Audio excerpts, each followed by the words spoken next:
ജില്ലാ കമ്മിറ്റി അംഗം ബിലാൽ വള്ളക്കടവ്, മണ്ഡലം സെക്രട്ടറി നൗഫർ, ആറ്റിങ്ങൽ മണ്ഡലം പ്രസിഡന്റ് അഷ്റഫ് ആലങ്കോട്, മറ്റ് പാർട്ടി നേതാക്കന്മാരെ, പ്രിയപ്പെട്ട സഹപ്രവർത്തകരെ, സഹോദരി സഹോദരന്മാരെ, എല്ലാവർക്കും എൻ്റെ സ്നേഹാഭിവാദ്യങ്ങൾ നേർന്നുകൊള്ളും. നിയമസഭാ തെരഞ്ഞെടുപ്പ് വളരെ അടുത്ത് എത്തി നിൽക്കുകയാണ്. തെരഞ്ഞെടുപ്പ് കമ്മീഷൻ അധികം സമയം അനുവദിക്കാതെയാണ് തെരഞ്ഞെടുപ്പിൻ്റെ ഷെഡ്യൂൾ പ്രഖ്യാപിച്ചത് എന്നൊരു പരാതി പൊതുവെ നിലനിൽക്കുന്നുണ്ട്. ഏപ്രിൽ 9-ാം തീയതി കേരളത്തിൽ തെരഞ്ഞെടുപ്പ് നടക്കും എന്ന് നമുക്കറിയാം. ആസാം, തമിഴ്നാട്, പശ്ചിമ ബംഗാൾ അടക്കമുള്ള 5 സംസ്ഥാനങ്ങളിലാണ്, പോണ്ടിച്ചേരി അടക്കമുള്ള സംസ്ഥാനങ്ങളിലാണ് ഈ തെരഞ്ഞെടുപ്പ് നടക്കുന്നത്. ഈ തെരഞ്ഞെടുപ്പിൻ്റെ ഒരു പ്രത്യേകത, ഇന്ത്യയിൽ സംഘപരിവാർ കീഴടക്കാത്ത സംസ്ഥാനങ്ങളാണ് ഇതിൽ പ്രധാനമായും നടക്കുന്നത്. കാശ്മീർ മുതൽ ഇന്ത്യയുടെ ഉത്തര വടക്കൻ ഭാഗങ്ങളിലും മധ്യേന്ത്യയിലും ഏതാണ്ട് ദക്ഷിണേന്ത്യയുടെ ഒരു ഭാഗവും ഇന്ന് BJPയുടെ ഭരണത്തിൻ്റെ കീഴിലാണ്. കാശ്മീരിൽ നേരത്തെ അവരുടെ മുന്നണിയുടെ ഭാഗമായിരുന്ന ഒരു ഘടകകക്ഷി ഇന്നിപ്പോൾ അതിൻ്റെ ഭാഗമല്ല, അല്ലാത്ത നിലയിൽ ഇന്ത്യ മുന്നണിയുടെ ഭാഗമായി നിൽക്കുന്ന ഒരു കക്ഷിയാണെങ്കിലും ഗണ്യമായ സ്വാധീനം കാശ്മീരിൻ്റെ ജമ്മു ഭാഗത്ത് BJPക്കുണ്ട്. എന്നാൽ ആ നിലക്ക് പലതരം പരിശ്രമങ്ങൾ നടത്തിയിട്ടും BJPക്ക് കീഴ്പ്പെടുത്താൻ കഴിയാത്ത 3 സംസ്ഥാനങ്ങളാണ് പശ്ചിമ ബംഗാൾ, തമിഴ്നാട്, കേരളം. ഈ 3 സംസ്ഥാനങ്ങളിലെയും തെരഞ്ഞെടുപ്പ് എന്ന് പറയുന്നത് നമ്മുടെ രാജ്യത്തെ സംബന്ധിച്ചിടത്തോളം വളരെ ആകാംക്ഷയോടുകൂടി ആളുകൾ നോക്കിക്കാണുന്ന ഒരു തെരഞ്ഞെടുപ്പാണ്. ഈ സംസ്ഥാനങ്ങൾ കൂടി സംഘപരിവാറിനെ കീഴ്പ്പെടുത്താൻ കഴിഞ്ഞാൽ ഏതാണ്ട് ഇന്ത്യ സമ്പൂർണ്ണമായി അവരുടെ പരിധിയിലേക്ക് എത്തിച്ചേരും. അതുകൊണ്ട് ഈ തെരഞ്ഞെടുപ്പ്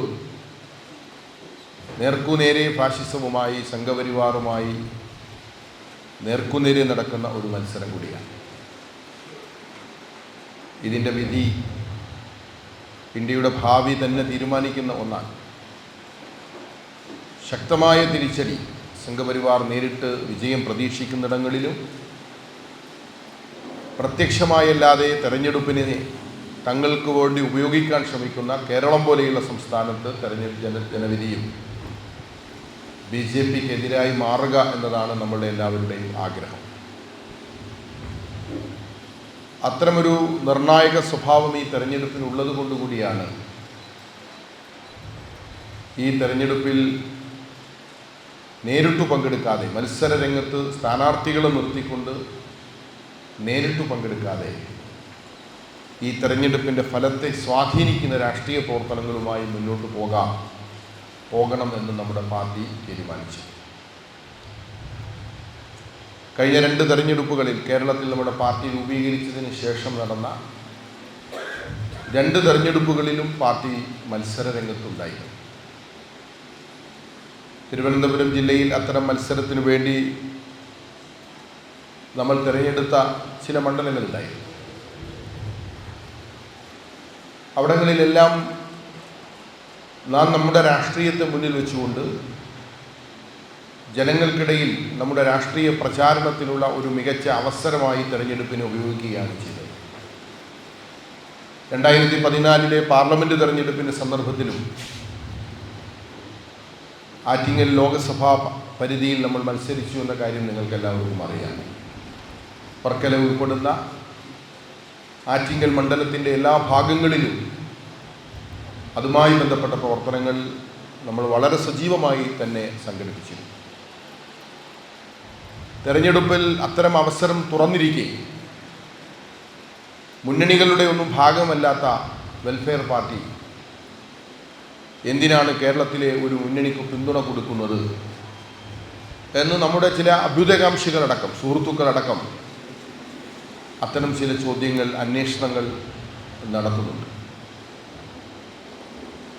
എന്തുകൊണ്ടാണ് ഇങ്ങനെ ഒരു തീരുമാനം നമ്മൾ എടുത്തതെന്ന് മാധ്യമങ്ങളുമായുള്ള സംഭാഷണത്തിൽ പാർട്ടിയുടെ സംസ്ഥാന പ്രസിഡന്റ് അതിൻ്റെ ഒരു സാരാംശം പങ്കുവച്ചത് നിങ്ങൾ മാധ്യമങ്ങളിലൂടെ പ്രിൻ്റ് മാധ്യമങ്ങളിലൂടെ നിങ്ങൾ ഇതിനകം അറിഞ്ഞിട്ടുണ്ടാകുമെന്നാണ് ഞാൻ കരുതുന്നത്. ഈ തെരഞ്ഞെടുപ്പിനെ കേരളത്തിലെ LDFൻ്റെയും UDFൻ്റെയും തമ്മിലുള്ളൊരു മത്സരമായിട്ടല്ല വെൽഫെയർ പാർട്ടി കാണുന്നത്. അതിനു പകരം കേരളത്തിൽ സംഘപരിവാർ ഒരു രാഷ്ട്രീയ പദ്ധതി നടപ്പാക്കാൻ പോവുകയാണ്. ആ രാഷ്ട്രീയ പദ്ധതി ഇപ്പോൾ അവർ ആരംഭിച്ചതല്ല. കേരളത്തിൽ കഴിഞ്ഞ ഒരു 10-15 വർഷമായി, പ്രത്യേകിച്ചും നരേന്ദ്രമോദി ഇന്ത്യയുടെ അധികാരത്തിലെത്തിയതിന് ശേഷം കേരളത്തിൽ സംഘപരിവാർ നടത്തിക്കൊണ്ടിരിക്കുന്ന രാഷ്ട്രീയ പരീക്ഷണങ്ങൾ, ആ രാഷ്ട്രീയ പരീക്ഷണങ്ങൾ അവരാഗ്രഹിക്കുന്ന രീതിയിൽ മുന്നോട്ട് കൊണ്ടുപോകാൻ കഴിയുന്ന ഒരു സാമൂഹിക അന്തരീക്ഷം കഴിഞ്ഞ 10 വർഷത്തെ ഇടതു ഭരണത്തിൽ അവർക്ക് ലഭിക്കുകയും ചെയ്തിട്ടുണ്ട്. ഇതെല്ലാം ഉപയോഗിച്ചുകൊണ്ട് ഇത്തവണത്തെ തെരഞ്ഞെടുപ്പിനെ ഒരു മുഖ്യധാര പ്രധാന രാഷ്ട്രീയ കക്ഷിയായി മാറുന്നതിന് വേണ്ടിയിട്ടുള്ള ഒരു റിഹേഴ്സലായിട്ടാണ് ഈ തെരഞ്ഞെടുപ്പിനെ സംഘപരിവാർ ഉപയോഗിക്കുന്നത്.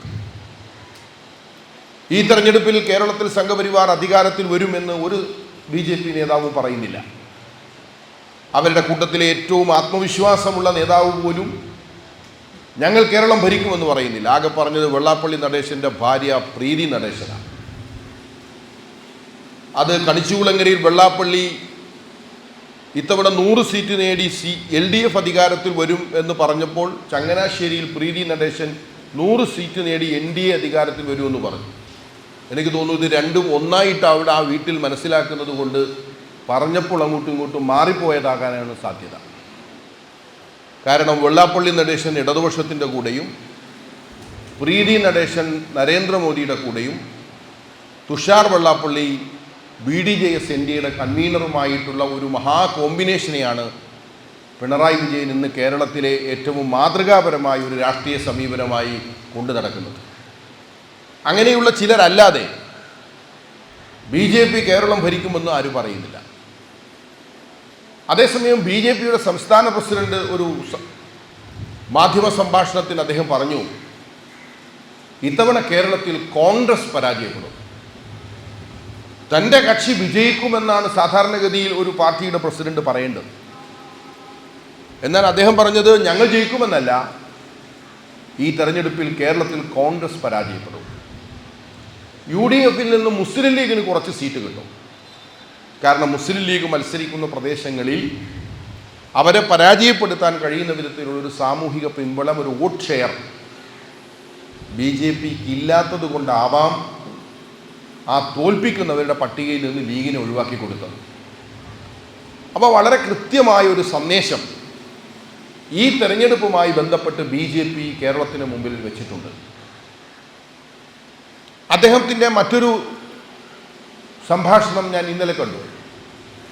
അദ്ദേഹം പറയുന്നു, ഞങ്ങളുടെ സ്ഥാനാർത്ഥി നിർണയത്തിൽ കുറച്ച് പിഴവുകളൊക്കെ സംഭവിച്ചിട്ടുണ്ട്, ദുർബലരുണ്ട്.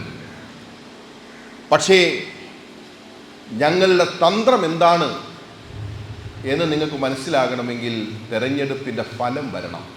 അപ്പോഴേ നിങ്ങൾക്ക് ഞങ്ങളുടെ യഥാർത്ഥ തന്ത്രം മനസ്സിലാകും.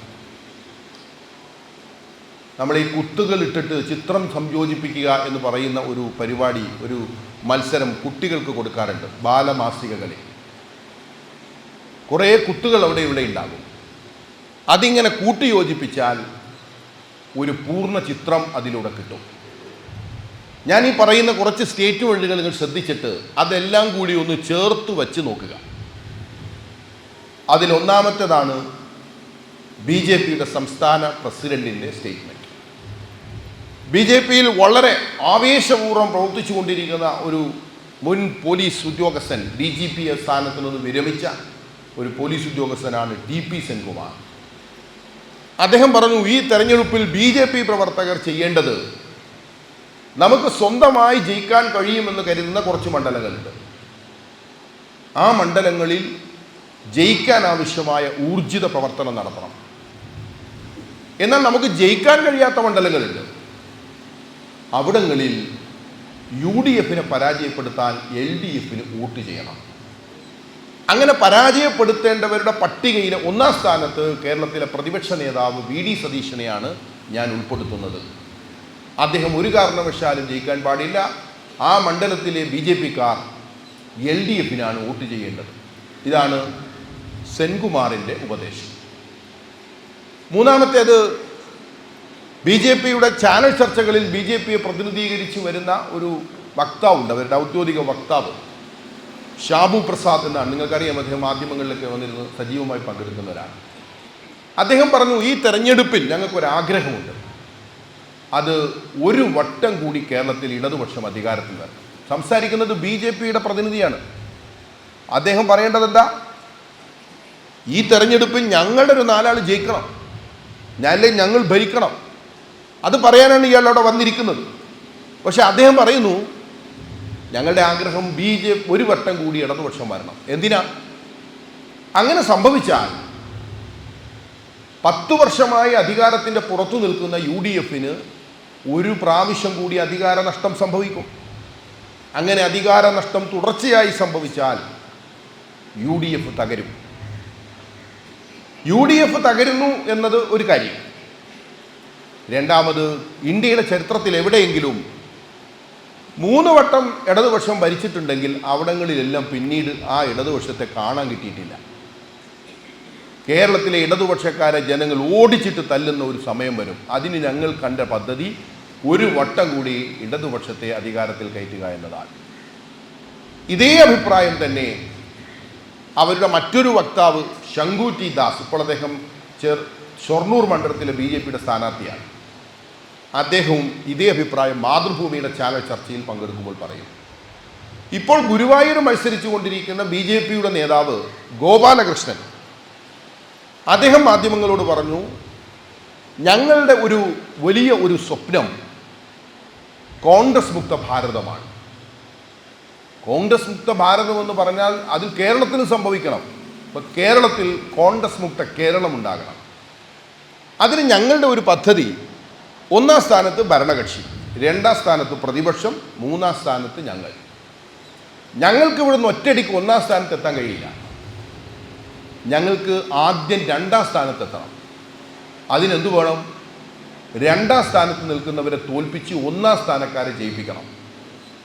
ക്രമേണ ഞങ്ങൾ 2-ാം സ്ഥാനത്ത് വരും. അടുത്ത ഘട്ടത്തിൽ ഞങ്ങൾ 1-ാം സ്ഥാനത്ത് വരും. ഇതൊരു തമാശയല്ല. ത്രിപുരയിൽ BJP നടത്തിയൊരു ഓപ്പറേഷനാണ്. ത്രിപുര നിയമസഭയിൽ BJPക്ക് ഒരു MLA പോലും ഉണ്ടായിരുന്നില്ല. ആ നിയമസഭയുടെ അവസാന ഘട്ടത്തിലേക്ക് എത്തുമ്പോൾ BJP ചെയ്തത് അവിടുത്തെ പ്രതിപക്ഷ നിരയിലുണ്ടായിരുന്ന മുഴുവൻ MLAമാരെയും രാജിവെപ്പിച്ചു. എന്നിട്ട് പ്രതിപക്ഷ സ്ഥാനത്തേക്ക് അവർ കൂട്ടത്തോടെ, രാജിവെക്കുകയല്ല, കൂട്ടത്തോടെ അവർ BJPയുടെ ഭാഗമായി. അപ്പോൾ ഒറ്റയടിക്ക് BJP പ്രതിപക്ഷമായി. അവിടുത്തെ പ്രതിപക്ഷം ഇല്ലാതായി.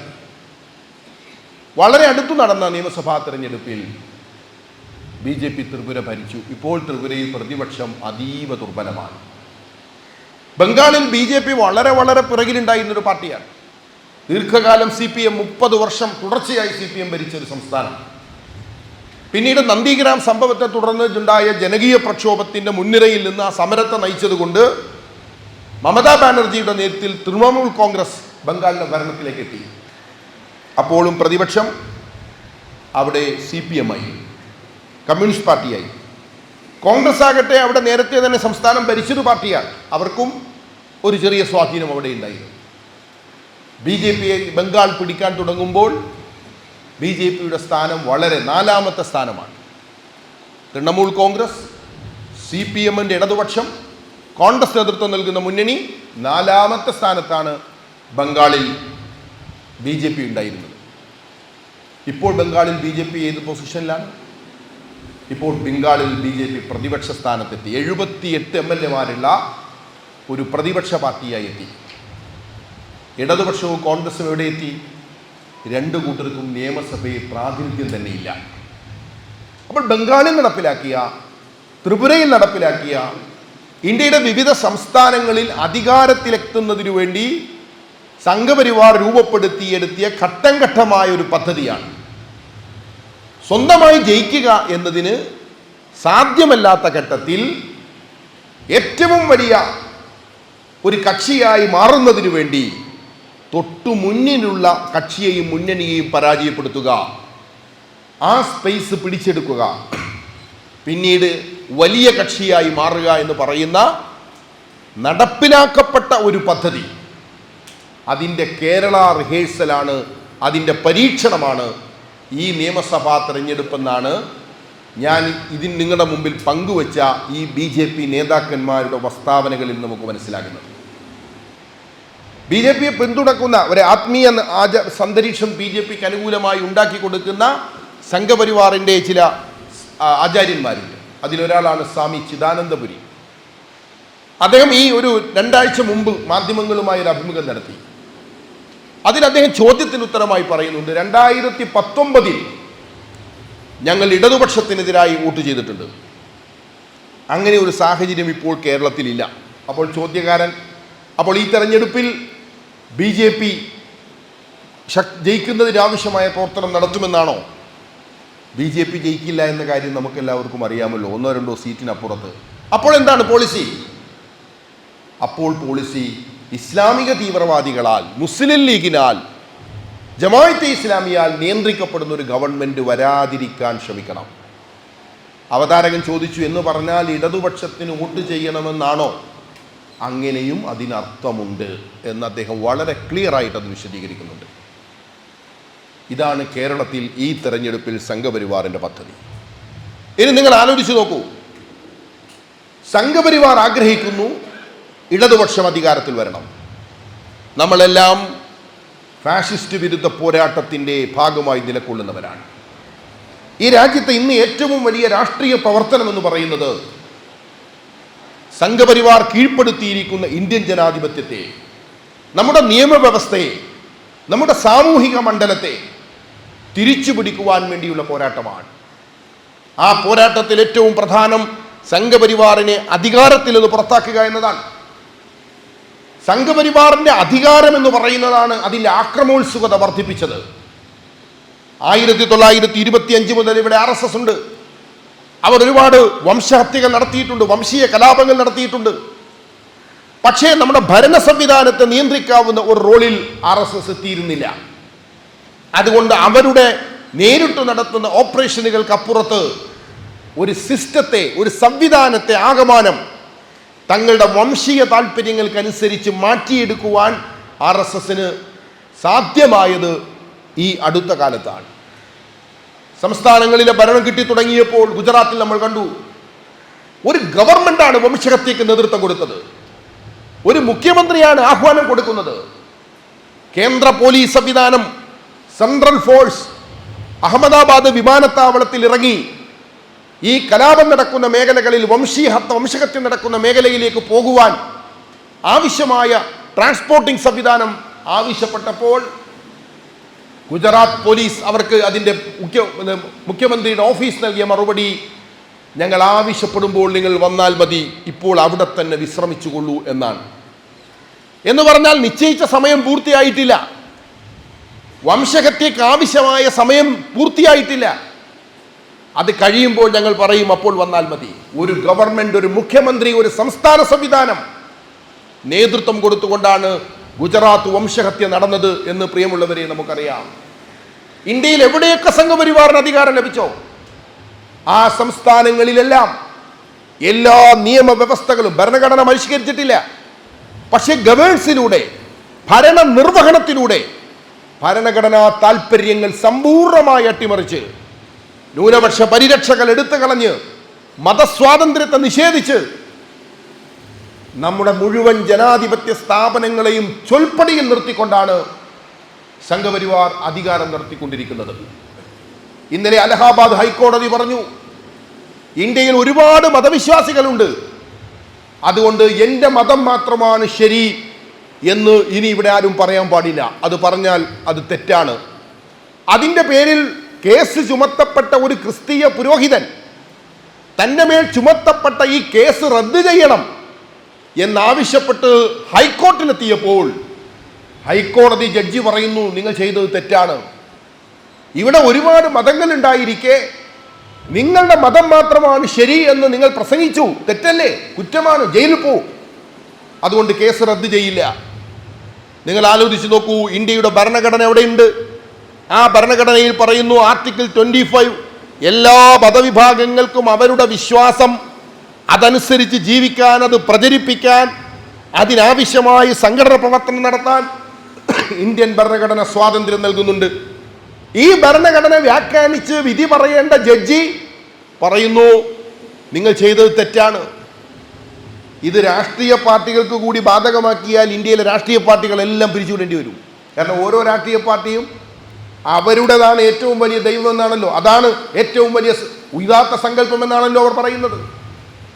എന്തുകൊണ്ടാണ് ഇന്ത്യയിൽ സംഭവിക്കുന്നത്? അധികാരം നമ്മുടെ നിയമവ്യവസ്ഥയെ തന്നെ കീഴ്പ്പെടുത്തിയിരിക്കുന്നു. 2 ദിവസം മുമ്പ് പാർലമെന്റിലെ സെഷനിൽ കേന്ദ്ര ആഭ്യന്തര സഹമന്ത്രി ഒരു ബില്ല് അവതരിപ്പിച്ചു. FCR ഭേദഗതി നിയമം, ഫോറിൻ കറൻസിയുമായി ബന്ധപ്പെട്ട വിദേശ സംഭാവന നിയന്ത്രണ ചട്ടത്തിൽ ഭേദഗതി കൊണ്ടുവരുന്നു. വിചിത്രമായൊരു ഭേദഗതി. ലോകത്ത് എവിടെയെങ്കിലും ഉണ്ടാകുമോ ഇങ്ങനെ ഒരു ഭേദഗതി? എന്താണ് ആ ഭേദഗതി?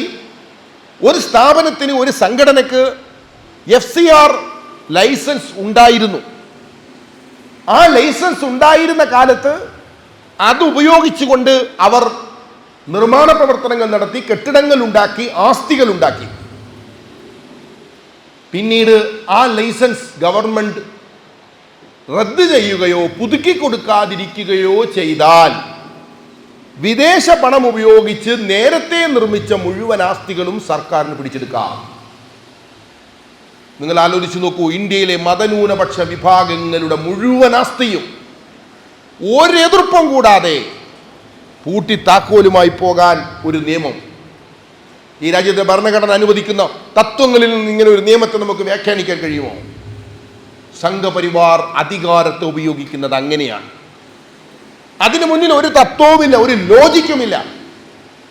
ആ ലോജിക്കുകൾ അനുസരിച്ച് വിധിക്കാൻ കഴിയുന്ന നിയമവ്യവസ്ഥയെ അധികാരത്തിൻ്റെ ശക്തി ഉപയോഗിച്ച് അവർ കെട്ടിപ്പടുക്കുകയോ ഭയപ്പെടുത്തുകയോ ചെയ്തുകൊണ്ടാണ് നമ്മുടെ രാജ്യത്ത് മുന്നോട്ട് പോയിക്കൊണ്ടിരിക്കുന്നത്. ഇതിൽ നിന്ന് ഇന്ന് ഇന്ത്യയിലെ മതന്യൂനപക്ഷങ്ങൾക്ക് ആരാധനാ സ്വാതന്ത്ര്യം ലഭിക്കുന്നില്ല. ആരാധനാലയത്തിൽ പോലും ആരാധന നിർവഹിക്കാൻ പറ്റുന്നില്ല.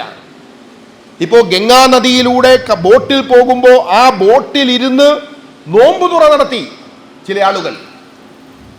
അവർക്കെതിരെ കേസെടുത്തിരിക്കുകയാണ്. ജാമ്യമില്ലാ കേസാണ് ചുമത്തിയിരിക്കുന്നത്.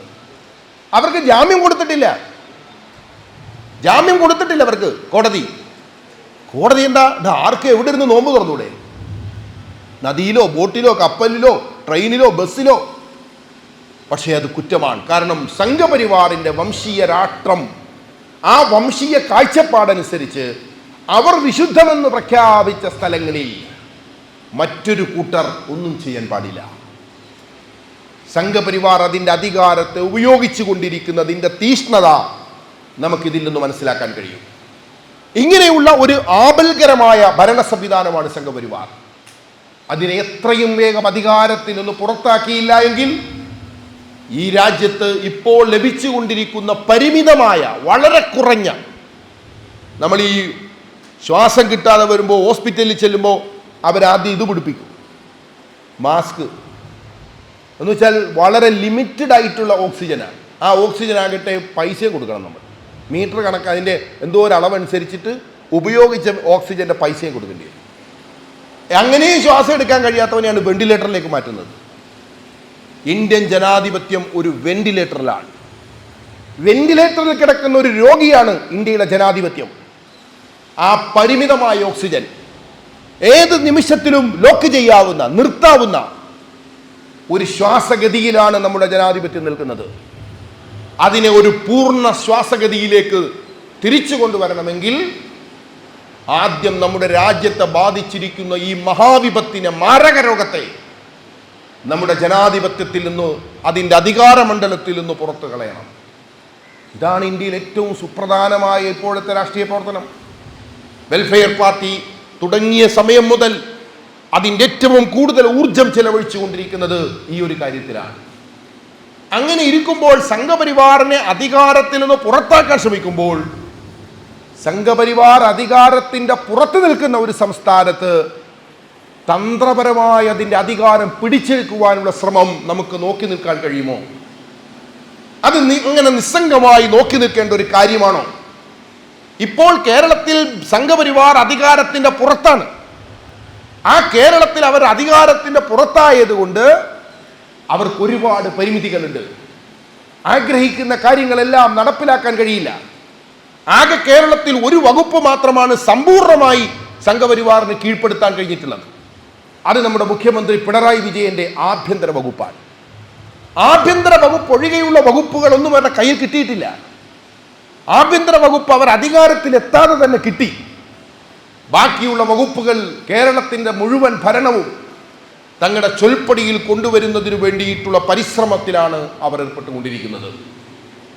ഇതിന് ഈ വരുന്ന തെരഞ്ഞെടുപ്പിൽ ഒരു തവണ കൂടി ഇടതുപക്ഷത്തെ അധികാരത്തിലേറ്റി ഇടതുപക്ഷത്തിൻ്റെയും UDFിൻ്റെയും തകർച്ച അതുവഴി ഉറപ്പാക്കി കേരളത്തിൽ അധികാരം പിടിച്ചെടുക്കുവാനുള്ള സംഘപരിവാറിന്റെ ശ്രമം ഈ തെരഞ്ഞെടുപ്പിൽ പരാജയപ്പെടുത്തണമെന്നാണ് വെൽഫെയർ പാർട്ടി കേരളത്തിലെ ജനങ്ങളോട് അഭ്യർത്ഥിക്കുന്നത്. നിങ്ങൾ UDFിനെ വോട്ട് ചെയ്യണം, ഒരു മുന്നണിയെ വിജയിപ്പിക്കണമെന്നതല്ല. സംഘപരിവാറിന്റെ രാഷ്ട്രീയ കുടിലതന്ത്രത്തെ, കേരളത്തിന്റെ ഭരണസിരാകേന്ദ്രം പിടിച്ചെടുക്കുവാൻ വേണ്ടി രൂപപ്പെടുത്തിയ പൊളിറ്റിക്കൽ സ്ട്രാറ്റജിയെ പരാജയപ്പെടുത്താൻ വേണ്ടി വോട്ട് ചെയ്യണമെന്നാണ്. മലയാളികൾ, കേരളത്തിലെ ജനങ്ങൾ സംഘപരിവാറിനെതിരെ ഉറച്ച നിലപാട് സ്വീകരിച്ചവരാണ്. ആ ഉറച്ച നിലപാടിന് അടിസ്ഥാനമായ ചില ഘടകങ്ങളുണ്ട്. അതിലൊന്ന്, കേരളത്തിലെ വലിയ ജനവിഭാഗം, ജനസംഖ്യ ന്യൂനപക്ഷങ്ങളാണ്, ദളിതരാണ്, ആദിവാസികളാണ്. ആ ജനവിഭാഗങ്ങളെ സംബന്ധിച്ച് സംഘപരിവാർ പ്രഖ്യാപിച്ചിരിക്കുന്നതിൻ്റെ നിലപാട് അവരുടെ വംശീയ എതിരാളികളായി പ്രഖ്യാപിച്ചവരാണ്. വിചാരധാര എന്ന് പറയുന്ന സംഘപരിവാറിന്റെ പ്രത്യശാസ്ത്ര ഗ്രന്ഥം, അതിൽ ഒന്നാം സ്ഥാനത്ത്, ഉന്മൂലന പട്ടികയുടെ ഒന്നാം സ്ഥാനത്ത് മുസ്ലിങ്ങളെയാണ് ഉൾപ്പെടുത്തിയിട്ടുള്ളത്. രണ്ടാമത്തെ റാങ്കിൽ ക്രൈസ്തവരാണ്. മൂന്നാമത്തേതിൽ കമ്മ്യൂണിസ്റ്റുകാരാണ്. പഴയ കമ്മ്യൂണിസ്റ്റുകാരാണ് കേട്ടോ. വിചാരധാര എഴുതുന്ന കാലത്തെ കമ്മ്യൂണിസ്റ്റുകാരാണ്, ഇപ്പോഴത്തെ പിണറായി വിജയന്റെ കമ്മ്യൂണിസ്റ്റ് പാർട്ടിയല്ല. ആദിവാസികളെയും ദളിതരെയും ജാതി വ്യവസ്ഥയ്ക്കുള്ളിൽ നിർത്തി അവകാശരഹിതമായിട്ടാണ് അവരെ കൊണ്ടുപോകേണ്ടത് എന്നും സംഘപരിവാർ അതിൻ്റെ സിദ്ധാന്തങ്ങളിൽ വിശദീകരിച്ചിട്ടുണ്ട്. ഈ ജനവിഭാഗങ്ങളാണ് കേരളത്തിലെ ഭൂരിപക്ഷം. ആ ജനങ്ങൾ സംഘപരിവാറിനെ അംഗീകരിക്കില്ല. സംഘപരിവാറിനെതിരെ നിലപാട് സ്വീകരിക്കുന്നവരാണ്. കേരളത്തിലെ ജനാധിപത്യവാദികൾ അവരിതിനെതിരായി നിലപാട് സ്വീകരിക്കുന്നവരാണ്. നമ്മുടെ നാട്ടിലെ നവോത്ഥാന പോരാട്ടത്തിൻ്റെ ഒരു പാരമ്പര്യമുണ്ട്. ശ്രീനാരായണ ഗുരുവിൻ്റെ നാട്ടിൽ അദ്ദേഹം അന്ത്യവിശ്രമം കൊള്ളുന്ന ഭൂമിയിൽ നിന്നാണ് നമ്മൾ സംസാരിക്കുന്നത്. ഗുരു ഈ വംശീയതയ്ക്കെതിരായിരുന്നു, ജാതി മേധാവിത്വത്തിനെതിരായിരുന്നു, സാഹോദര്യത്തെക്കുറിച്ച് സംസാരിച്ച ഗുരുവാണ്.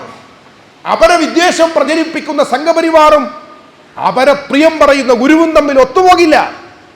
ഗുരുവിന്റെ സിദ്ധാന്തം അവരെ പ്രിയമാണ്. ദൈവദശകത്തിൽ ഗുരു അത് ആവർത്തിച്ചു പറയുന്നുണ്ട്. എൻ്റെ സിദ്ധാന്തം അവരെ പ്രിയമാണ്. എത്ര മനോഹരമായ ശ്ലോകങ്ങളിലൂടെയാണ് ഗുരു അത് വിശദീകരിക്കുന്നത്. അപ്പോൾ അവരെ പ്രിയമെന്ന ആശയം അവരെ വിദ്വേഷത്തിനെതിരാണ്. ഒരിക്കലും സംഘപരിവാറിന് ഗുരുവിന്റെ ദർശനത്തെ കീഴ്പ്പെടുത്താൻ കഴിയില്ല. അതുപോലെ തന്നെയാണ് മഹാത്മാ അയ്യങ്കാളി. ജാതി മേധാവിത്വത്തിന്റെ തിട്ടൂരങ്ങളെ വലിച്ചെറിഞ്ഞ് തലസ്ഥാന നഗരിയിലൂടെ വില്ലുവണ്ടി ഓടിച്ച അയ്യങ്കാളി, അദ്ദേഹത്തിന്റെ പിൻഗാമികൾക്ക് ഈ സംഘപരിവാറിന്റെ ഈ വംശീയ ജാതിവെറിയൻ സിദ്ധാന്തത്തിന് അംഗീകരിക്കാൻ കഴിയില്ല. കേരളത്തിലെ നവോത്ഥാന പോരാട്ടത്തിന്റെ പിന്തുടർച്ച, ചരിത്രപരമായതിന്റെ പിന്തുടർച്ച ജാതീയതയ്ക്കും വംശീയതയ്ക്കും എതിരാണ്. സ്വാഭാവികമായത് സംഘപരിവാറിനെതിരാണ്. അതുകൊണ്ട് കേരളത്തിന്റെ സാമൂഹ്യ ഘടന തങ്ങൾക്ക് അനുകൂലമല്ലാത്തിടത്തോളം കേരളത്തിന്റെ രാഷ്ട്രീയ ഘടനയെ കീഴ്പ്പെടുത്താൻ കഴിയില്ല എന്ന് സംഘപരിവാറിനറിയാം. ഇതെങ്ങനെയാണ് അവർ പരിഹരിക്കാൻ, ഇതിനെങ്ങനെയാണ് അവർ മറികടക്കാൻ തീരുമാനിച്ചത്?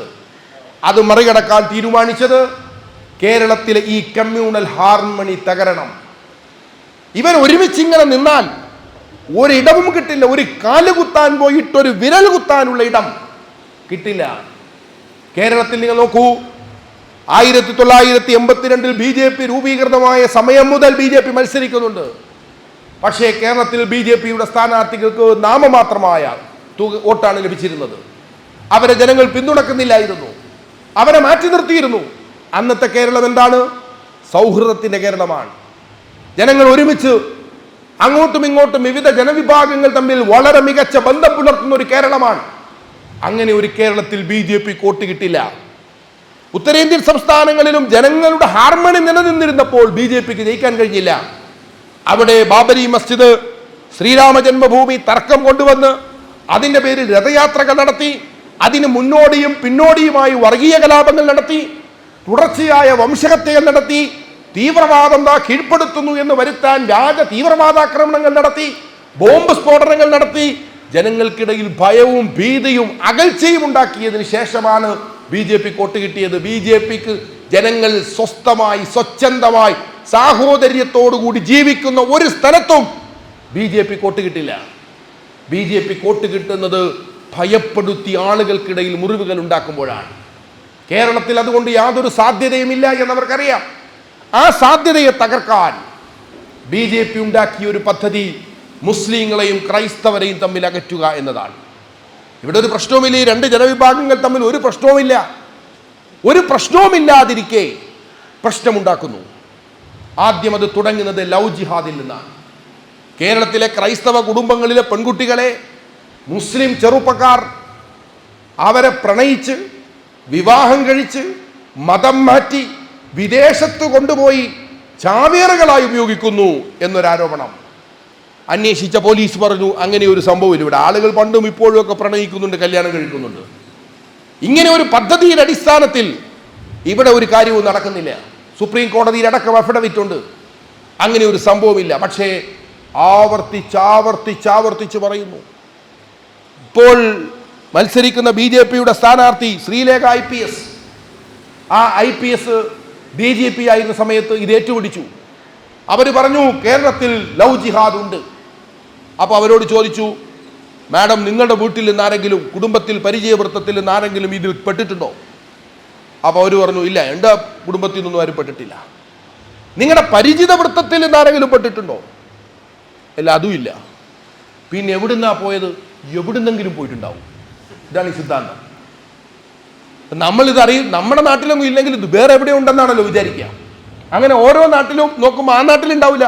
ആ നാട്ടുകാരെ വിചാരിക്കുന്ന കല്ലമ്പലത്തില്ലെങ്കിൽ വർക്കലയുണ്ടാവും, വർക്കലയിലില്ലെങ്കിൽ ചിറയൻകീഴ് സംഭവിച്ചിട്ടുണ്ടാവും, ഇല്ലെങ്കിൽ പാരിപ്പള്ളിയിലെങ്കിലും സംഭവിക്കും. ഇതിങ്ങനെ വെറുപ്പിന്റെ വിദ്വേഷം വിതറുകയാണ്. അത് കത്തിക്കുന്നതിന് വേണ്ടി ക്രൈസ്തവരുടേത് എന്ന് തോന്നിപ്പിക്കുന്ന വിധത്തിൽ ഒരു സംഘടനയെ രൂപം നൽകി കാസ. ഈ കാസ ക്രൈസ്തവ സംഘടനയല്ല. അതിൻ്റെ നേതൃത്വത്തിൽ 1-2 ആളുകളെ നമ്മൾ കാണുന്നെങ്കിൽ തെറ്റിദ്ധരിക്കേണ്ട. അത് ക്രൈസ്തവർക്ക് വേണ്ടി ഉണ്ടാക്കിയ സംഘടനയല്ല. അത് സംഘപരിവാർ ഓൺ ചെയ്ത ഒരു മുസ്ലിം വിരുദ്ധ സംഘടനയാണ്. ഇത് ക്രൈസ്തവരുടേത് വേണ്ടി അല്ല എന്ന് ഞാൻ പറയാൻ കാരണം, ഇന്ത്യയുടെ വിവിധ സംസ്ഥാനങ്ങളിൽ ക്രൈസ്തവർ ആക്രമിക്കപ്പെടുന്നുണ്ട്. മണിപ്പൂരിൽ 100 കണക്കിന് ചർച്ചുകൾ തകർത്തു, 150ഓളം മനുഷ്യരെ കൊന്നു, കന്യാസ്ത്രീകളെ ബലാത്സംഗം ചെയ്തു. നിങ്ങൾ കാസയുടെ സോഷ്യൽ മീഡിയ ഫ്ലയർ ഹാൻഡിൽ പോയി നോക്കൂ. അതിനെതിരെ ഒരു കാര്യവും പറഞ്ഞിട്ടില്ലെന്ന് മാത്രമല്ല, നിങ്ങൾ അവിടെയൊക്കെ പോയിട്ട് പ്രശ്നം ഉണ്ടാക്കുന്നത് കൊണ്ടാണ് ഈ അടി വാങ്ങുന്നത്, എന്തിനാണ് ആ പണിക്ക് പോകുന്നതെന്നാണ് അവരെഴുതുന്നത്. ക്രൈസ്തവർക്ക് വേണ്ടി നിലകൊള്ളുന്ന സംഘടനയാണെങ്കിൽ ക്രൈസ്തവർ ആക്രമിക്കപ്പെടുന്ന വിഷയത്തിൽ അവർ പ്രതികരിക്കണ്ടേ? അതേസമയം എല്ലാ ദിവസവും രാവിലെ മുസ്ലിം ക്രൈസ്തവ വിദ്വേഷമുണ്ടാക്കാൻ കഥ പറയുകയാണ്. PC ജോർജിൻ്റെ മകൻ അവിടെ പ്ലാത്തോട്ടത്തിൽ അയാൾ താമസിക്കുന്നുണ്ട്, ഒരു കുഴപ്പമില്ല. അദ്ദേഹം പോയിട്ട് ആരും നോക്കുന്നില്ല.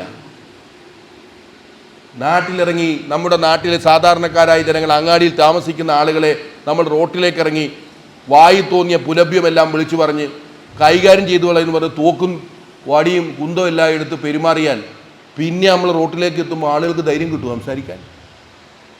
ജീവനം കൊതിയുള്ളവൻ അല്ലെങ്കിൽ മര്യാദക്ക് നടക്കാൻ ആഗ്രഹിക്കുന്നവൻ ഒഴിഞ്ഞു പോകും. അപ്പോൾ ആരുടെ കുഴപ്പം കൊണ്ടാ? ഒഴിഞ്ഞു പോയതിൻ്റെ കുഴപ്പമാണോ?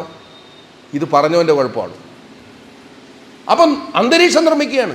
കേരളത്തിലെ ഒരു പ്രദേശത്ത് ഞങ്ങൾക്ക് ജീവിക്കാൻ, മുസ്ലിങ്ങളുള്ളൊരു പ്രദേശത്ത് ഞങ്ങൾക്ക് ജീവിക്കാൻ കഴിയാത്തത് കൊണ്ട് അവിടെ നിന്ന് ഞങ്ങൾ ഇങ്ങ് പാലായിലേക്ക് പോന്നു. മൂപ്പിലിൻ്റെ അച്ഛൻ ഇപ്പോൾ പൂഞ്ഞാറിലാണ് മത്സരിക്കുന്നത്. വീരാറ്റുപേട്ട ഉൾക്കൊള്ളുന്ന പൂഞ്ഞാറിലാണ് ജോർജ് മത്സരിക്കുന്നത്. എന്തെല്ലാം തരം നുണകൾ! ഈ നുണപ്രചാരണങ്ങൾ വെറുതെ പോകുന്നു എന്ന് നമ്മൾ ധരിക്കണ്ട. ആവർത്തിച്ചാവർത്തിച്ച് ഗീബൽസിൻ്റെ ഒരു തന്ത്രമുണ്ട്. ഒരു നുണ 100 വട്ടം ആവർത്തിച്ചാൽ 101ാമത്തെ തവണ അത് സത്യമായി മാറും. പിന്നെ അതാണ് സത്യം. അത് ഈ നുണ എങ്ങനെ ആവർത്തിക്കുകയാണ്. ഈ നുണകളുടെ ആവർത്തനം നടക്കുമ്പോൾ അത് തെറ്റാണ് എന്ന് പറയേണ്ടത് കേരളത്തിലെ ഗവൺമെന്റും പോലീസ് സംവിധാനവുമാണ്. ഇത് പോലീസ് ചെയ്തോ? ന്യൂനപക്ഷാവകാശങ്ങൾ എല്ലാ ന്യൂനപക്ഷങ്ങൾക്കും തുല്യമായി കിട്ടേണ്ടത് മുസ്ലിങ്ങൾ കൊണ്ടുപോകുന്നു എന്നൊരാക്ഷേപം വന്നു. ആ ആക്ഷേപം വരുമ്പോൾ അങ്ങനെ ഒരു സംഭവമില്ല, ഇത് നിങ്ങൾ വെറുതെ പറയുകയാണ്. ന്യൂനപക്ഷാവകാശങ്ങളിൽ ഈ ഒരു തരം മാറ്റങ്ങൾ സംഭവിച്ചിട്ടില്ല. മറിച്ച് മുസ്ലിങ്ങൾക്ക് വേണ്ടി മാത്രമുണ്ടാക്കിയ സ്പെഷ്യൽ പാക്കേജ്, ആ സ്പെഷ്യൽ പാക്കേജിൽ അവർക്ക് ചില ആനുകൂല്യങ്ങളുണ്ട്. എന്നിട്ടത് തർക്കമായി. അങ്ങനെ ഒരു സ്പെഷ്യൽ പാക്കേജ് കൊടുക്കാൻ പാടുണ്ടോ?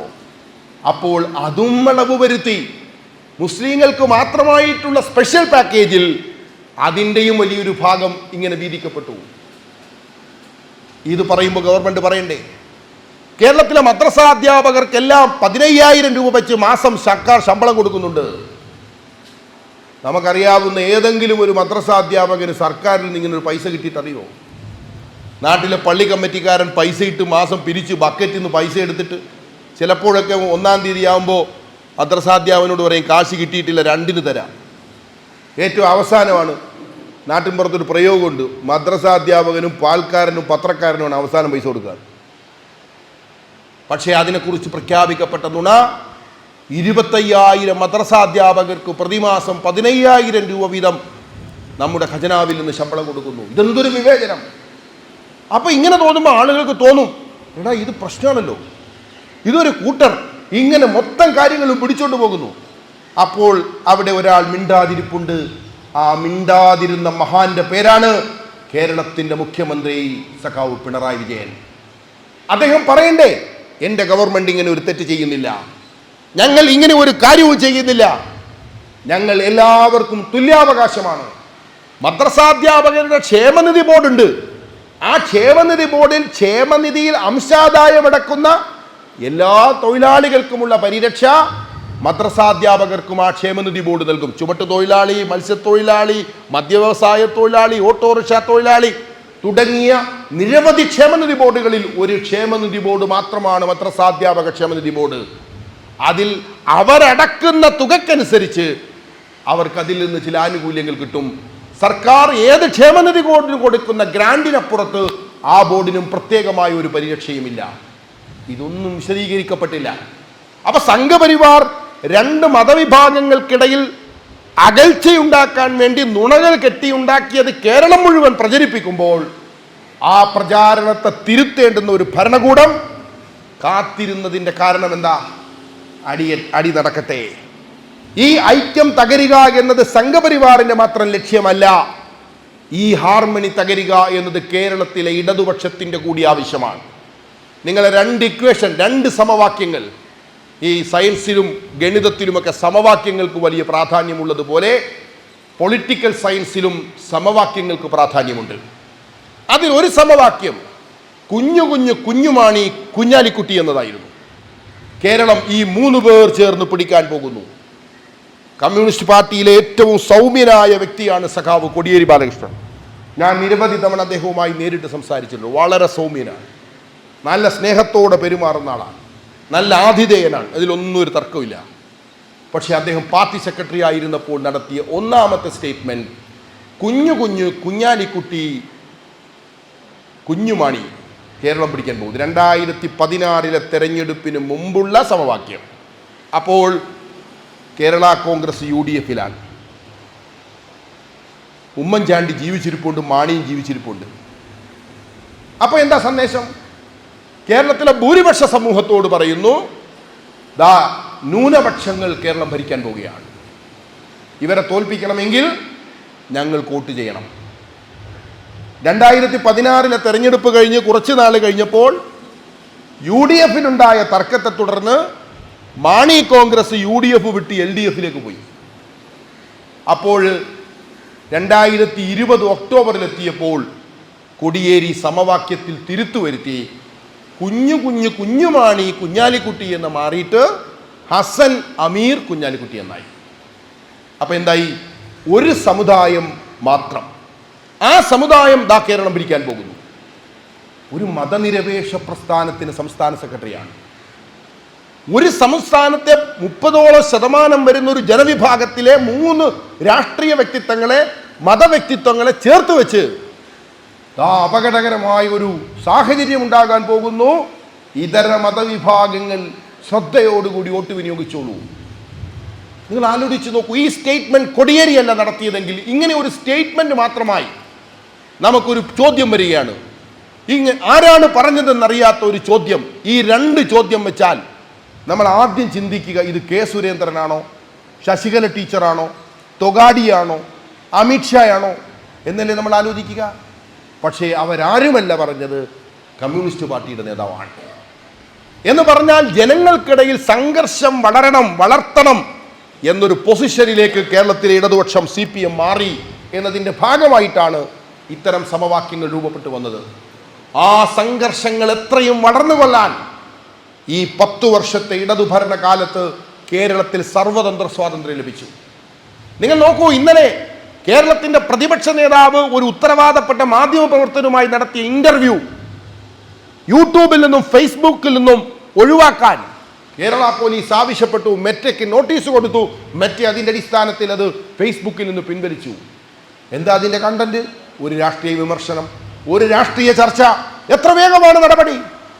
എന്നാൽ ശശികല ടീച്ചർ, പ്രതീഷ് വിശ്വനാഥ്, അതുപോലെയുള്ള നിരവധി വിദ്വേഷ പ്രചാരകർ ഈ കേരളത്തിൻ്റെ തെരുവ് മുഴുവൻ നടന്ന് പ്രസംഗിക്കുമ്പോൾ ഒരു നോട്ടീസ്, ഒരു നടപടി അവർക്കെതിരെ വേഗത്തിൽ എടുക്കണമെന്ന് നമ്മുടെ പോലീസിന് തോന്നിയില്ല.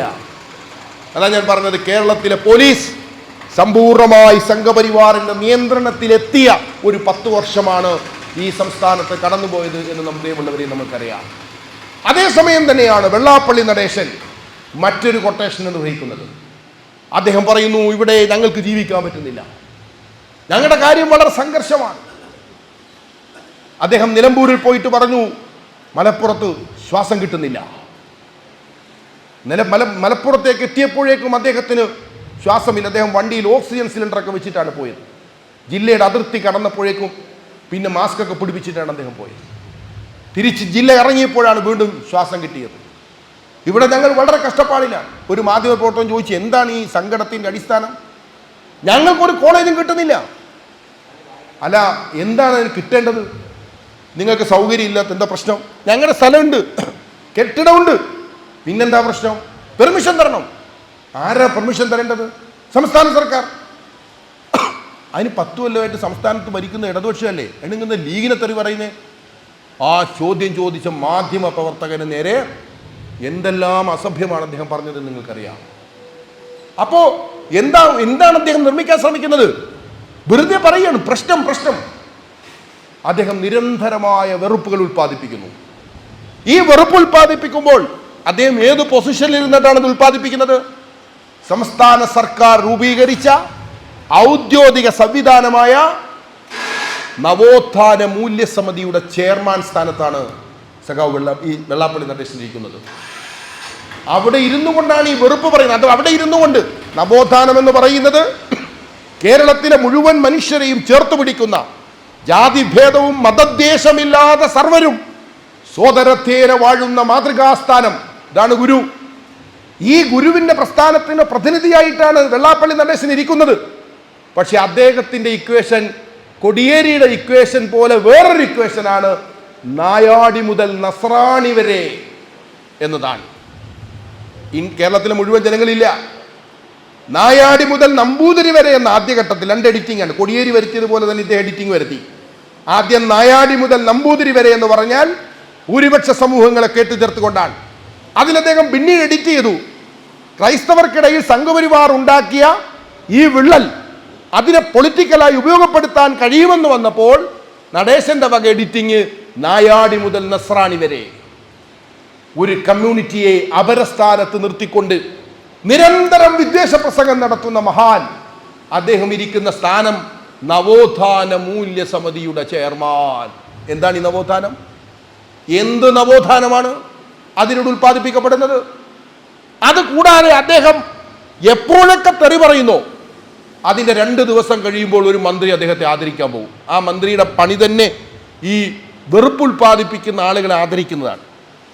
മന്ത്രി വാസവൻ നാർക്കോട്ടിക് ജിഹാദ് എന്നൊരു ആൾ പറഞ്ഞപ്പോൾ പിറ്റേ ദിവസം പോയിട്ട് പറഞ്ഞു ആ പറഞ്ഞ പുരോഹിതൻ മഹാപണ്ഡിതനാണ്. വെള്ളാപ്പള്ളി നടേശൻ പോയിട്ട് എനിക്ക് ശ്വാസം കിട്ടുന്നില്ല, മുസ്ലിങ്ങൾ കാരണം ജീവിക്കാൻ പറ്റുന്നില്ല, ക്രൈസ്തവരും മുസ്ലിങ്ങളെ പേടിച്ചാണ് ജീവിക്കുന്നതെന്ന് പറഞ്ഞപ്പോൾ അദ്ദേഹത്തെ പോയിട്ട് പൊന്നാട എണീച്ചു. കൂട്ടത്തിൽ മുഖ്യമന്ത്രിയെ വിളിച്ചു. മൂപ്പിലാൻ കൂടെ പോയിട്ട് പറഞ്ഞു ഈ മനുഷ്യൻ മഹാനാണ്, ഇയാളുടെ നാവിൽ സരസ്വതി വിളയാടുകയാണ്, ഇയാൾ വളരെ രസികനാണ്. ഒരു സംസ്ഥാനത്തിന്റെ മുഖ്യമന്ത്രി വെറുപ്പും വിദ്വേഷവും മാത്രം സംസാരിക്കുന്ന ഒരാളെ പുകഴ്ത്തുകയാണ്. അപ്പോൾ ആളുകൾ ചോദിച്ചു, പത്രക്കാർ ചോദിച്ചു, അല്ല CMA, ഇദ്ദേഹം വലിയ തോതിലുള്ള മുസ്ലിം വിദ്വേഷമാണല്ലോ ഇദ്ദേഹം പ്രകടിപ്പിച്ചുകൊണ്ടിരിക്കുന്നത്, നിങ്ങൾക്ക് എന്താ അതിൽ അസ്വസ്ഥതയില്ലേ? അപ്പോൾ മുഖ്യമന്ത്രിയുടെ മറുപടി, ഞാൻ നടേശനോട് ചോദിച്ചു, അല്ല നടേശ, ഇങ്ങനൊക്കെ ഒരു നാട്ടുവർത്താനം കേൾക്കുന്നു, എന്താ വാസ്തവം? നടേശൻ എന്നോട് പറഞ്ഞു, CMA, ഞാൻ പറഞ്ഞത് മുസ്ലിം ലീഗിനെ കുറിച്ചാണ്, എനിക്കത് ബോധ്യപ്പെട്ടു, ഞാൻ പിന്നെന്തിനാ അസ്വസ്ഥപ്പെടുന്നേ? ഞാൻ എന്തിനാ അസ്വസ്ഥപ്പെടുന്നത്? എനിക്ക് മനസ്സിലായി അത് മുസ്ലിം ലീഗിനെ കുറിച്ചാണെന്ന്. ഏത് നോമ്പ് സമയത്ത് മലപ്പുറത്ത് പോയാൽ കുടിക്കാൻ വെള്ളം കിട്ടില്ല, അതൊരു മതരാഷ്ട്രമാണ്. ആരെക്കുറിച്ചാണ് പറഞ്ഞത്? മുസ്ലിം ലീഗുകാർ നടത്തുന്ന ചായപ്പിടിയെക്കുറിച്ചാ? ഇത് മനസ്സിലാകാത്തൊരു പ്രശ്നമല്ല, ഇത് മനസ്സിലാകാത്തത്ര ഒരു രാഷ്ട്രീയമായ ശൂന്യതയുള്ള മനുഷ്യനാണ് പിണറായി വിജയൻ എന്ന് പറഞ്ഞാൽ അത് ശരിയുമല്ല. കാരണം അദ്ദേഹം വളരെ ജാഗ്രതയോടുകൂടി ഇടപെടുന്ന ആളാണ്. എന്താണ് അദ്ദേഹം ഒരു ഘട്ടത്തിൽ പറഞ്ഞത്? നടേശൻ കേരളത്തിലെ തൊഗാഡിയാണ്. എപ്പോഴാ പറഞ്ഞത്? നൗഷാദ് എന്ന് പറയുന്ന ഒരു ചെറുപ്പക്കാരൻ, ഓടയിൽ വീണ തൊഴിലാളി, ഓടയിൽ ഗുരുതരാവസ്ഥയിൽ കിടക്കുമ്പോൾ അദ്ദേഹത്തെ രക്ഷപ്പെടുത്താൻ പോയി കൂട്ടത്തിൽ മരണപ്പെട്ടു പോയൊരു തൊഴിലാളിയാണ്, ഓട്ടോറിക്ഷ തൊഴിലാളിയാണ് നൗഷാദ്, കോഴിക്കോട്ടെ. ആ നൗഷാദിന് അന്നത്തെ UDF സർക്കാർ അദ്ദേഹത്തിൻ്റെ കുടുംബത്തിന് ഒരു നഷ്ടപരിഹാരം പ്രഖ്യാപിച്ചപ്പോൾ ഇവിടെ നഷ്ടപരിഹാരം കിട്ടണമെങ്കിൽ ചില സമുദായത്തിൽ പെടണം എന്ന് പറഞ്ഞുകൊണ്ട് കേരളം മുഴുവൻ വെള്ളാപ്പള്ളി നടേശൻ വിദ്വേഷ പ്രസംഗം നടത്തിയ സന്ദർഭത്തിൽ കേരള തൊഗാഡിയാണ് അദ്ദേഹം ഇവിടെ നടത്തുന്ന പ്രസംഗം കേരളത്തിൽ ചെലവാകില്ല എന്നു പറഞ്ഞ പിണറായി വിജയൻ ഇപ്പോൾ പറയുന്നു അദ്ദേഹത്തിൻ്റെ നാവിൽ സരസ്വതിയാണ് വിളയാടിക്കൊണ്ടിരിക്കുന്നത് എന്ന്. ഇതിനേക്കാൾ വലിയ എന്ത് അവാർഡാണ് ഒരു ഗവൺമെന്റിന്റെ മുഖ്യമന്ത്രി ഈ വിദ്വേഷത്തിന് കൊടുക്കാനുള്ളത്? ഞാൻ അതാണ് പ്രിയമുള്ളവരെ സൂചിപ്പിച്ചത്. സംഘപരിവാർ ആഗ്രഹിക്കുന്ന ഒരു കാര്യം മതവിഭാഗം ജനങ്ങൾക്കിടയിൽ സംഘർഷമുണ്ടാക്കുക, ന്യൂനപക്ഷങ്ങളെ അകറ്റുക, തമ്മിലടുപ്പിക്കുക. അങ്ങനെ ഒരു സംഘർഷാത്മകവും അരാജകത്വവും അരക്ഷിതാവസ്ഥയും നിലനിൽക്കുന്ന ഒരു സാമൂഹ്യ സാഹചര്യം ഉണ്ടായാൽ അവിടെ സുരക്ഷിതത്വത്തിന്റെ വക്താക്കളായി BJPക്ക് കടന്നു വരാൻ കഴിയുമെന്ന് പറയുന്ന ഒരു സംഘപരിവാർ പ്രൊജക്ട് അതൊരു ഇടതുപക്ഷ സർക്കാരിൽ നടപ്പാവുകയാണ്. കേരളത്തിലെ ആഭ്യന്തര വകുപ്പിനെ നിങ്ങൾ എടുത്തു നോക്കൂ. കേരളത്തിലെ ആഭ്യന്തര വകുപ്പ് പിണറായി വിജയൻ ആരംഭിക്കുമ്പോൾ, ഉദ്ഘാടനം ചെയ്യുമ്പോൾ അദ്ദേഹം ആദ്യം നടത്തുന്ന നിയമനം മുഖ്യമന്ത്രിയുടെ ആഭ്യന്തര ഉപദേഷ്ടാവിൻ്റെതാണ്. നമ്മൾ എന്താ വിചാരിക്കുന്നത്? ഒരു ഇടതുപക്ഷ സർക്കാരിലെ മുഖ്യമന്ത്രി ആഭ്യന്തര ഉപദേഷ്ടാവിനെ വെക്കുമ്പോൾ ഒരു ഇടതുപക്ഷ പശ്ചാത്തലമുള്ള, അങ്ങനെ ജനങ്ങളെക്കുറിച്ചും ആഭ്യന്തര സുരക്ഷിതത്വത്തെക്കുറിച്ചും ഒരു ഇടതുപക്ഷ വേർഷനുള്ള ഒരു ഉദ്യോഗസ്ഥനെ വെക്കുമെന്നാണല്ലോ നമ്മൾ വിചാരിക്കുന്നത്. എന്നാൽ അദ്ദേഹം വെച്ചതാരെയാണ്? കേരളത്തിന് മുമ്പ് DGP വരെയിരുന്ന സ്ഥാനത്തിരുന്ന് റിട്ടയർ ചെയ്തു പോയ സംഘപരിവാർ പശ്ചാത്തലമുള്ള ആൾ എന്ന് നിരവധി തവണ വ്യക്തമാക്കപ്പെട്ട രമൺ ശ്രീവാസ്തവയാണ് പിണറായി വിജയൻ ആഭ്യന്തര ഉപദേഷ്ടാവായി കൊണ്ടുവരുന്നത്. ഈ രമൺ ശ്രീവാസ്തവ ഒരു ഘട്ടത്തിൽ ആരോപണ വിധേയനായ ഒരു ഉദ്യോഗസ്ഥനാണ്. ആ രമൺ ശ്രീവാസ്തവയുമായി ബന്ധപ്പെട്ട ആരോപണത്തെ മുൻനിർത്തിക്കൊണ്ട് കേരളത്തിലെ നിയമസഭയിൽ ഇടതുപക്ഷം ഒരു അവിശ്വാസ പ്രമേയം കൊണ്ടുവന്നു അന്നത്തെ മുഖ്യമന്ത്രിക്കെതിരെ. ആ അവിശ്വാസ പ്രമേയം ചർച്ച ചെയ്യുന്ന സന്ദർഭത്തിൽ ആ അവിശ്വാസ പ്രമേയം ചർച്ച ചെയ്യുന്ന സന്ദർഭത്തിൽ അവിശ്വാസ പ്രമേയത്തെ പിന്തുണച്ചുകൊണ്ട് സംസാരിച്ച അന്നത്തെ CPM-ന്റെ പ്രതിനിധിയാണ് പിണറായി വിജയൻ. അദ്ദേഹം കേരള നിയമസഭയിൽ നടത്തിയ പ്രസംഗം നിയമസഭയുടെ രേഖകളിൽ ഇപ്പോഴും ഭദ്രമാണ്. അദ്ദേഹം പറഞ്ഞു, ഈ ഉദ്യോഗസ്ഥൻ കറപ്റ്റഡ് ആണ്, ഇദ്ദേഹത്തിന് വർഗീയ മനസ്സുള്ള ആളാണ്, അപകടകാരിയായ ഈ ഉദ്യോഗസ്ഥനെ സംരക്ഷിക്കുക വഴി വളരെ തെറ്റായ സന്ദേശമാണ് ഈ സംസ്ഥാനത്ത് നൽകപ്പെട്ടത് എന്ന് പിണറായി വിജയൻ ആക്ഷേപിച്ച രമൺ ശ്രീവാസ്തവയാണ് 2016 പിണറായി മുഖ്യമന്ത്രിയാകുമ്പോൾ ആഭ്യന്തര ഉപദേഷ്ടാവായി വരുന്നത്. ആരുടെ നിയമനം, ഏത് ഇടതുപക്ഷ രാഷ്ട്രീയത്തിന്റെ താല്പര്യം എന്ന് നിങ്ങൾ മനസ്സിലാക്കൂ. DGP സ്ഥാനത്ത് ലോക്നാഥ് ബെഹ്റ വരുന്നു. അദ്ദേഹത്തെ ഇരുത്താൻ ഗവൺമെന്റ് വാശി പിടിക്കുന്നു. ആരാണ് ഇദ്ദേഹം? കേന്ദ്ര ഡെപ്യൂട്ടേഷനിൽ ജോലി ചെയ്യുമ്പോൾ അമിത്ഷാ ഉൾപ്പെട്ട ഒരു കേസിൽ അമിത്ഷായ്ക്ക് ക്ലീൻ ചീറ്റ് നൽകിയ ഉദ്യോഗസ്ഥനാണ് ലോക്നാഥ് ബെഹ്റ. ഇടതുപക്ഷ രാഷ്ട്രീയ ഉള്ള ഒരു മുഖ്യമന്ത്രി എങ്ങനെയാണ് ബെഹ്റയെ അദ്ദേഹം ഇത് കൊണ്ടുവന്നിരുത്തുന്നത്? ബെഹ്റ ഭരിച്ച കാലം മുഴുവൻ കേരളത്തിലെ പോലീസ് സംവിധാനം സംഘപരിവാറിന്റെ താല്പര്യങ്ങൾ നടപ്പിലാക്കുന്ന ഒരു കേന്ദ്രമായിരുന്നു. എൻകൗണ്ടർ നടന്നു, 8 പേരാണ് കൊല ചെയ്യപ്പെട്ടത്. അത് വ്യാജ എൻകൗണ്ടർ ആണെന്ന് നമ്മൾ വെൽഫെയർ പാർട്ടി ആദ്യ മിനിറ്റിൽ പറഞ്ഞു, ഇത് ഫേക്ക് എൻകൗണ്ടർ ആണ്. മുഖ്യമന്ത്രി പറഞ്ഞു, അല്ല, തീവ്രവാദികളെ കൈകാര്യം ചെയ്യുകയാണ്. ആ സ്ഥലം സന്ദർശിച്ച് രണ്ടാമത് ഫേക്ക് എൻകൗണ്ടർ ആണെന്ന് പറഞ്ഞത് കാനം രാജേന്ദ്രനാണ്. 8 സഖാക്കളെ കേരളത്തിലെ പോലീസ് വെടിവെച്ച് കൊന്നു ബെഹ്റ നമ്മുടെ DGP ആയിരിക്കുന്ന കാലത്ത്. DYFI-കാരായ അലനും താഹയും റോട്ടുവെക്കിൽ നിന്ന് സംസാരിക്കുമ്പോൾ പിടിച്ചുകൊണ്ടുപോയി UAPA ചുമത്തി. ലോക്നാഥ് ബെഹ്റ ഇവിടുത്തെ കേരളത്തിലെ DGP ആയിരിക്കുമ്പോൾ, അതേപോലെ റിയാസ് മൗലവിയെ കാസർഗോഡ് കൊലപ്പെടുത്തി RSS-കാർക്ക് രക്ഷപ്പെടാൻ കഴിയുന്ന FIR ഉണ്ടാക്കി. അതുപോലെ തന്നെ കൊടിഞ്ഞി ഫൈസലിന്റെ കേസിൽ എണ്ണിയാൽ തീരാത്തത്ര സംഘപരിവാർ ആശ്രിതത്വമാണ് ഈ കാലത്ത് നടന്നത്. അതിൽ നിന്ന് വിരിയിച്ച വിവേകാനന്ദ ഇൻസ്റ്റിറ്റ്യൂട്ട്, കന്യാകുമാരിയിലെ സംഘപരിവാർ വിവേകാനന്ദ ഇൻസ്റ്റിറ്റ്യൂട്ടിൽ കേരള പോലീസിലെ ഉന്നത ഉദ്യോഗസ്ഥന്മാർ അവിടെ യോഗം ചേർന്നു എന്ന് റിപ്പോർട്ട് വന്നു. അതിൽപ്പെട്ട ഒരാളാണ് ADGP അജിത് കുമാർ. അദ്ദേഹം തൃശ്ശൂരിൽ RSS-ന്റെ ജനറൽ സെക്രട്ടറി ദത്താത്രേയ ഹൊസബല്ലയുമായി കൂടിക്കാഴ്ച നടത്തി.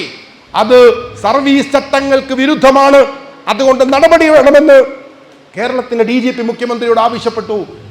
അതെന്തിനു വേണ്ടിയായിരുന്നു എന്ന് തൃശ്ശൂർ പൂരം കലങ്ങിയപ്പോൾ, അലങ്കോലമായപ്പോൾ നമുക്ക് മനസ്സിലാക്കാൻ കഴിഞ്ഞു. പ്രിയമുള്ളവരെ, ഞാൻ സൂചിപ്പിക്കുന്നത് കേരളത്തിലെ പോലീസിനെ RSS-ന്റെ ഇഷ്ടത്തിനനുസരിച്ച് ഉപയോഗിക്കാൻ സമ്പൂർണമായി വിട്ടുകൊടുക്കുന്നതിനാണ് ഈ ആഭ്യന്തര വകുപ്പ് 10 വർഷവും പ്രവർത്തിച്ചത്. കേരളത്തിലെ ജനങ്ങൾക്ക് നീതി ഉറപ്പാക്കാൻ, ന്യായം നടപ്പാക്കാൻ കഴിഞ്ഞിട്ടില്ല ഈ ആഭ്യന്തര വകുപ്പിന്. പക്ഷേ RSS-ന് വളരെ സന്തോഷമാണ്. അതുകൊണ്ടാണ് BJP-യുടെ നേതാക്കൾ പറയുന്നത്, ഒരു വട്ടം കൂടി ഇടതുപക്ഷം അധികാരത്തിൽ വന്നാൽ ഞങ്ങൾക്ക് പൂർത്തിയാക്കാനുള്ള കാര്യങ്ങൾ, സംഘപരിവാറിന് അധികാരം പിടിച്ചെടുക്കുന്നതിനാവശ്യമായ അന്തരീക്ഷം രൂപപ്പെടുത്തുന്നതിന് കുറച്ചുകൂടി സമയം വേണം. ആ സമയം പിണറായി തന്നെ കേരളത്തിന്റെ മുഖ്യമന്ത്രിയായി ഇരുന്നു കൊള്ളട്ടെ എന്ന് പറഞ്ഞാൽ അതിനു മുമ്പിൽ വരുന്നൊരു തെരഞ്ഞെടുപ്പിൽ ജനാധിപത്യ വിശ്വാസികൾ എന്ത് തീരുമാനമാണ് എടുക്കേണ്ടത് എന്നാണ് വെൽഫെയർ പാർട്ടി ചോദിക്കുന്നത്. അങ്ങനെ ഒരു കവലയിൽ, ഒരു സന്നിഗ്ധ ഘട്ടത്തിലാണ് ഞങ്ങൾ തീരുമാനിക്കുന്നത്, വെൽഫെയർ പാർട്ടി തീരുമാനിക്കുന്നത്, സംഘപരിവാർ വിജയിപ്പിക്കാൻ ആഗ്രഹിക്കുന്ന ഇടതുപക്ഷത്തെ പരാജയപ്പെടുത്തി സംഘപരിവാർ പരാജയപ്പെടുത്താൻ ആഗ്രഹിക്കുന്ന ഐക്യജനാധിപത്യ മുന്നണിയെ കേരളത്തിന്റെ അധികാരത്തിലെത്തിക്കണമെന്ന് പറയുന്നത് ഒരു വിപ്ലവകരമായ രാഷ്ട്രീയ തീരുമാനമായി ഈ കേരളം ഏറ്റെടുക്കണമെന്നാണ് പ്രിയമുള്ളവരെ നമ്മൾ ഈ സന്ദർഭത്തിൽ പറയുന്നത്. ഇത് അനുവദിക്കാൻ പാടില്ല. നമ്മുടെ രാജ്യത്ത് സാമൂഹിക അരക്ഷിതാവസ്ഥ ഉണ്ടാക്കുന്ന ഈ സംഘപരിവാറിന്റെ പ്രത്യക്ഷവും പരോക്ഷവുമായ രാഷ്ട്രീയ പ്രവേശന പദ്ധതി അത് തടയണം, അത് പരാജയപ്പെടുത്തണം, അത് വിജയിക്കാൻ പാടില്ല. അത് വിജയിക്കാതിരിക്കണമെങ്കിൽ ഈ ഘട്ടത്തിൽ ഇടതുപക്ഷം അധികാരത്തിന് പുറത്തു പോകണം. അധികാരം തലക്കു പിടിച്ച് അധികാരത്തിനപ്പുറത്തൊരു ജീവിതത്തെക്കുറിച്ച് ആലോചിക്കാൻ കഴിയാത്ത ഒരവസ്ഥയിൽ ഇടതുപക്ഷം എത്തിച്ചേർന്നിട്ടുണ്ട്. ഇടതുപക്ഷമാകുന്നത് അത് അധികാരത്തിന് പുറത്തും നിൽക്കാൻ അതിന് കഴിയുമ്പോഴാണ്. എന്നാൽ കേരളത്തിലെ ഇടതുപക്ഷത്തിന് അധികാരരഹിതമായ ഒരു കാലം ആലോചിക്കാൻ കഴിയാത്ത ഒരവസ്ഥയിൽ ആണ് നമ്മുടെ ഗിവർഗീസ് കുറിലോസ് തിരുമേനിയെ പോലെയുള്ള ഇടതുപക്ഷ ആശയങ്ങളിൽ നിൽക്കുന്ന ആളുകൾ പറയുന്നത് അധികാര തുടർച്ച അപകടമാണ്. സച്ചിദാനന്ദനെ കുറിച്ച് പറയുന്ന കവികൾ പറയുന്നത്, കൽപ്പറ്റ നാരായണനെ പോലെ സാംസ്കാരിക പ്രവർത്തകർ പറയുന്നത് ഇനി ഒരു ഭരണ തുടർച്ച ഈ സംസ്ഥാനത്തിന് താങ്ങാൻ കഴിയില്ല. പ്രിയമുള്ളവരെ, ഒരുപാട് കാരണങ്ങളുണ്ട്, ധാരാളം വിശദീകരിക്കാനുണ്ട്. അങ്ങനെ ഒരു സന്ദർഭത്തിൽ നടക്കുന്ന നിയമസഭാ തെരഞ്ഞെടുപ്പിൽ സംഘപരിവാറിനെ തോൽപ്പിക്കാൻ നമുക്ക് അവസരം കിട്ടിയാൽ നമ്മൾ എന്താ ചെയ്യുക? സംഘപരിവാറിനെ പരാജയപ്പെടുത്തും. അതുപോലെ സംഘപരിവാറിന്റെ ആഗ്രഹമായ വീണ്ടും ഒരു ഇടത് സർക്കാർ എന്ന് പറയുന്ന ലക്ഷ്യത്തെ പരാജയപ്പെടുത്താൻ നമ്മൾ പരിശ്രമിക്കണം. നമ്മുടെ വോട്ടുകൾ മാത്രം ചെയ്താൽ പോരാ, നമ്മുടെ കുടുംബങ്ങളുടെയും ബന്ധുമിത്രാദികളുടെയും വോട്ട് മാത്രം ചെയ്താൽ പോരാ. നമുക്ക് സ്വാധീനിക്കാൻ കഴിയുന്ന മുഴുവൻ മേഖലകളിലും വീടുകൾ കയറിയിറങ്ങി ഈ കാര്യം ധരിപ്പിക്കണം. ഈ നാടിന്റെ നിലനിൽപ്പുമായി ബന്ധപ്പെട്ടതാണ്. നാളെ സംഘപരിവാറിന്റെ 5 MLA കേരള നിയമസഭയിൽ വന്നിരുന്നാൽ ഈ സഭ ഇങ്ങനെ പോവുകയില്ല, ഈ നാടിങ്ങനെ പോവുകയില്ല. പിന്നീട് ഈ നാട് സംഘപരിവാറിന്റെ അധികാരത്തിന്റെ കീഴിൽ അമരുന്നൊരു ദിവസം വരും. അതുണ്ടാകാതിരിക്കാൻ സംഘപരിവാറിന് ചവിട്ടുപടികൾ പണിഞ്ഞു കൊടുത്തുകൊണ്ടിരിക്കുന്ന ഈ ഇടതുപക്ഷത്തെ അധികാരത്തിൽ നിന്ന് പുറത്താക്കി സംഘപരിവാർ വിജയത്തെ തടയാൻ ശ്രമിക്കുന്ന ഐക്യജനാധിപത്യ മുന്നണി അധികാരത്തിലെത്തിക്കാൻ വേണ്ടിയാണ് ഈ തെരഞ്ഞെടുപ്പിൽ മത്സര രംഗത്ത് നിന്നും മാറി വെൽഫെയർ പാർട്ടി ഇങ്ങനെ ഒരു തീരുമാനമെടുത്തത്. നമ്മുടെ രാഷ്ട്രീയം ഫാഷിസ്റ്റ് വിരുദ്ധ രാഷ്ട്രീയമാണ്, സാമൂഹ്യനീതിയുടെ രാഷ്ട്രീയമാണ്. ആ രാഷ്ട്രീയം ജനങ്ങൾക്ക് വേണ്ടിയുള്ളതാണ്. കക്ഷി രാഷ്ട്രീയത്തിന് കക്ഷിക്ക് പ്രാധാന്യമുണ്ട്. അതുകൊണ്ട് ഞങ്ങൾക്ക് ജയിക്കണം, ഞങ്ങൾ വോട്ട് കിട്ടണം, ഞങ്ങൾക്കതല്ലാത്തതൊന്നും വിഷയമല്ല എന്ന് പറയാൻ വെൽഫെയർ പാർട്ടിയില്ല. നമുക്ക് ഈ രാജ്യത്തെ ജനങ്ങളാണ് നമ്മുടെ കൺസേൺ. ഈ രാജ്യത്തെ സംഘപരിവാറിന്റെ വേട്ടയാടലിൽ ആശങ്കപ്പെടുന്ന, അതിന്റെ കെടുതികൾ അനുഭവിക്കുന്ന ജനവിഭാഗങ്ങളുണ്ട്. ആ ജനവിഭാഗങ്ങളുടെ താല്പര്യങ്ങൾ കൂടി പരിഗണിച്ച് രാഷ്ട്രീയ തീരുമാനവും തെരഞ്ഞെടുപ്പ് തീരുമാനവും എടുക്കാവൂ എന്ന ഒരു ബോധ്യത്തിൽ നിന്നാണ് നമ്മൾ ഈ ഒരു പൊളിറ്റിക്കൽ പൊസിഷനിലേക്ക്, ഒരു ഇലക്ഷൻ ഡിസിഷനിലേക്ക് നമ്മൾ എത്തിച്ചേരുന്നത്. അതുകൊണ്ട് ഇത് വിജയിപ്പിക്കാൻ, ഇത് അങ്ങേയറ്റം വിജയിപ്പിക്കാൻ നിങ്ങളെല്ലാവരും പരമാവധി ശ്രമിക്കണമെന്നും വാർഡുകളിലും ബൂത്തുകളിലുമൊക്കെ ഇതിനനുസൃതമായ പ്രവർത്തനങ്ങൾ നടത്തി, കുടുംബയോഗങ്ങൾ സംഘടിപ്പിച്ച്, ലഘുലേഖകൾ വിതരണം ചെയ്തു, ഹൗസ് ക്യാമ്പയിനുകൾ നടത്തി നമ്മുടെ ഈ ലക്ഷ്യം നേടിയെടുക്കുന്നതിന് വേണ്ടി എല്ലാവരും പരമാവധി ശ്രമിക്കണമെന്നും അതിൻ്റെ ഭാഗമായി ഈ വർക്കല നിയോജക മണ്ഡലത്തിൽ ഐക്യജനാധിപത്യ മുന്നണിയുടെ സ്ഥാനാർത്ഥിയായി മത്സരിക്കുന്ന പ്രിയപ്പെട്ട വർക്കല കഹാറിനെ അദ്ദേഹത്തിന്റെ തെരഞ്ഞെടുപ്പ് ചിഹ്നത്തിൽ നല്ല രൂപത്തിൽ നമ്മൾ പ്രവർത്തിച്ച് അദ്ദേഹത്തിന്റെ തെരഞ്ഞെടുപ്പ് ചിഹ്നത്തിൽ വോട്ടുകൾ ചെയ്യിച്ച് വലിയ ഭൂരിപക്ഷത്തോടെ വർക്കലയുടെ ജനപ്രതിനിധിയായി അദ്ദേഹത്തെ തെരഞ്ഞെടുക്കുന്നതിന് വേണ്ടിയുള്ള പ്രവർത്തനങ്ങളിൽ നിങ്ങളെല്ലാവരും ഈ നിമിഷം മുതൽ സജീവമായ പങ്കാളിത്തം വഹിക്കണമെന്ന് സ്നേഹപൂർവ്വം ആവശ്യപ്പെട്ടുകൊണ്ട് ഈ കൺവെൻഷൻ ഉദ്ഘാടനം ചെയ്യുന്നു. എല്ലാവർക്കും അഭിവാദ്യങ്ങൾ. നന്ദി, നമസ്കാരം.